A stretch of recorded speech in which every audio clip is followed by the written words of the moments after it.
انت الناس ديال كازا الطبيعه غير قريبه هذه حدا السوان نجلس اجي هنا غتشوف دابا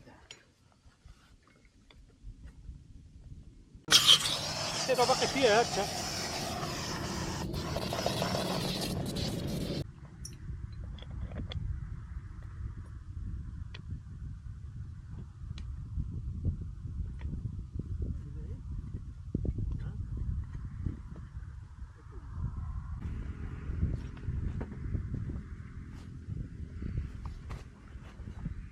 اليوم سيداتي وسادتي غنحضروا معكم هذا الطاجين اللي هو اخر ما خرجت الصين، اكبر حجم.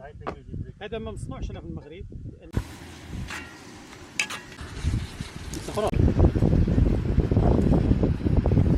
عرفتي اجي غروب في الطبيعه وفي البريه.